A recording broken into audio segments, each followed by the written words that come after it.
Good evening, my friends. Welcome back to the channel. Welcome back to my beautiful rideshare revolutionaries. It's me, Gio, and y'all know who the fuck it is. It's the hardest working man in all of rideshare, the hardest working YouTuber in the game, just the hardest working everything. Got some news coming out today from California. The AB5 bill passed. So gig workers in California will no longer be identified or will no longer be classified as independent contractors. They will be classified as employees. Now, I'll be honest with you guys, I haven't taken too close look at all this. One, because I don't really follow Uber and Lyft news like that too closely. It's also in California. I did touch on this subject a couple different times. But right now, I'm gonna just off the top of my head, I didn't script this video at all. I'm just gonna talk about some of the pros and cons of this bill going through. And I don't know when California is going to start, is going to force Uber and Lyft and the other apps to start changes, because obviously since the bill passed, now the state's going to come down on them and force them to regulate in certain ways. So, and like I said, this is all just like hypothetical at this point. I don't know what's going to happen, but I like to look at things as pros versus cons. I like to that's how I like to make my calculations. For example, there's a lot of Uber and Lyft haters in the world, but here in Chicago, I am lucky enough to have a gig where I can make very, very good amounts of money. Unfortunately, there's a lot of bullshit attached with it, but the fact remains, I can make more money driving than I can doing anything else at this point in my life. But let's go ahead and talk about why. I'll start with the pros. I think, and this, I said, this is hypothetical. How this could benefit drivers, and keep in mind, I'm only talking about Uber and Lyft drivers right now. I've never done DoorDash. I've never done Grubhub. I've done 7 Uber Eats deliveries. I haven't done any other kind of gig work other than driving. Okay. But when it comes to driving, some of the potential benefits are obviously treated like an employee. You're going to get health insurance, right? Uber and Lyft are going to have to pay out for health insurance. Whether the insurance is going to be good or not, that remains to be seen. One of the other potential benefits is retirement plans. Really good, maybe potential retirement plans. Maybe even they expand like the education program that they did for Uber Pro status. Another potential improvement is a steady wage, right? Like now, let's say you do 8 hours every single day, and you're guaranteed a minimum wage of like $15 or $20, then you know you're going to make something at the end of that day. That's a benefit for some drivers, true, yeah. In LA, yeah, some of you can look forward to a minimum wage. What's another potential benefit I was thinking of? Oh yeah, maybe Uber and Lyft will have a subsidy for fuel. This is like, again, guys, this is all hypothetical. I don't know how far this is going to reach, or what the exact repercussions of this bill passing are. But some of this potential benefits. Maybe Uber and Lyft will subsidize drivers more with fuel. Maybe they'll subsidize They'll be like a monthly fund for fuel and maintenance, right? Because obviously, without a car, you can't do the gig. If that's your job, you need a well-maintained car that's full of gas. So there you go. And guys, go ahead and comment if I missed anything, any potential hypothetical benefits of this bill. Feel free to chime in. Obviously, I don't know everything. I know a lot, but I don't know everything. What's the other benefits? Fuck, I had a whole brain full of these things earlier. That'll come to me. Potential benefits to You just kind of feel like you're not being taken advantage of as much. You know, like Uber and Lyft have really been, they haven't really taken the sides of drivers on anything. It's all about them.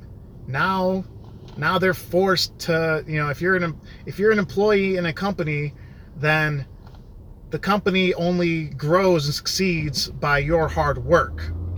So that's, you know, you feel more valued as an employee than you do as an independent contractor. Now here's some of the cons. And like I said, I'm going to repeat this because you guys hear what you want to hear. These are all hypothetical. I'm not saying for sure this is going to happen. This is just what could potentially happen. Here's some of the cons of being an Uber and Lyft employee. No surge, ever. You guys like getting those surge, and you like getting surge bonuses. You like getting quest bonuses. You think there should be nicer perks to drive. Potentially, those are gone. Because guess what? Now, there is no incentive for an independent contract. There's no incentive for a driver to get out there and drive. Now, if you're an employee, you have to drive. Now, if you don't stick to a schedule, like, and this is hypothetical as well. Like, if they give you a 10-hour shift and you have to be up at 5 a.m. and you're not allowed to log off until 3 p.m. and you don't do it and you get fired, then there you go. You didn't treat the gig like a job. You're a bad employee. You woke up late and you get fired. So that's one of the potential drawbacks. The other which is no surge, no quest, right? Another potential drawback is you don't get to drive your way anymore. You don't get to sit around. Like, I know LA still has the multiplier, right? Now, if your acceptance rate has to be above 90% and your cancellation rate can't be below or can't be above 5%, because you're an employee and you have to be a good employee, you have to do what the apps tell you, then that means you pretty much got to take every single ride, and you better not cancel on more than 5 rides out of 100. Severe drawback. Those of you who've been doing this for a while that know the best way to play this game is to drive your way, those of you who figured it out, you're gonna hate this thing. I guarantee it. One of the other drawbacks, I mean, obviously it's going to be a schedule, guys. Now, like, if you have trouble, and this is something a lot of drivers have going against them. A lot of us have trouble sticking to a schedule. Like this week, for example, if I wanted to, I was up in Adam, you know, Sunday night, I could have driven Sunday night. But if I had it scheduled, tell me, like, no, you have to be driving from 5 till 3 every single day, then, you know, what if I have shit to do? What if if I'm an employee now, I got to hit up my employer and be like, hey, by the way, I can't come in on Wednesday. You know, I can't just take a random day off like I do sometimes. Like, I took Monday off. You can't do that anymore. You got to stick to a schedule. Like I said, this is hypothetical, potentially. I don't know. One of the other drawbacks is the minimum. Like I mentioned, one of the benefits is also a drawback, because let's say you're getting minimum wage, you're getting $17, $18 an hour, $15 an hour, $20, whatever it is, but you would have made. Now you're not entitled to earn more than the minimum wage. Now, as an employee, your wages might be fixed by the apps, potentially.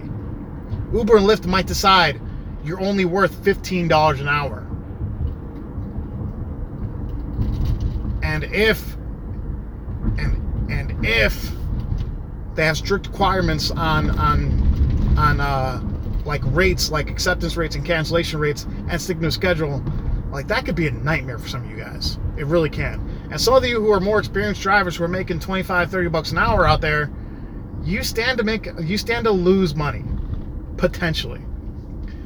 And the other drawback is one that I don't bring up that often, is the automated rides. Like, this could force investors to really start pumping money into automated cars, guys. Because if investors start thinking that all of Uber and Lyft are, you know, all these states, it's like a domino effect, that next it's going to be Washington, then Nevada, then all that, then all these investors are going to be like, it's going to be too damn expensive. It's going to be too damn expensive for these apps to operate with 1 million drivers as employees. They're going to put billions of dollars into automation and try to push that technology forward. Because now this is kind of forcing their hand. Uber and Lyft are maniacal, evil corporations. They're in business to make money. And this kind of move severely hurts their pockets, and they need to make money in the worst way. And if that means replacing employees with robots, they're gonna do it. All right. So that's just some of the pros and cons that I have in my head. Obviously, some of you are going to disagree with me. Some of you are going to hopefully add some things that I forgot. Some of you are going to be like, fuck you, Gio, what do you know, right? What does one of the only drivers on YouTube actually know? And some of you are celebrating this because many of you just hate Uber and Lyft, and you're just like, yeah, fuck you, Uber and Lyft. You lost money. This cost you big time. A lot of drivers around the country that have a low opinion of the apps are celebrating the fact that this is a financial blow to Uber and Lyft. Which, if that's how you feel about it, fine. You probably got a good reason for disliking the apps. And this does severely impact their bottom line. So, that's all I got for this one, guys. Let me know what you think. Signing off. Until next time, everyone, please stay safe, stay driven, stay classy. I'll talk to you next time. Bye-bye.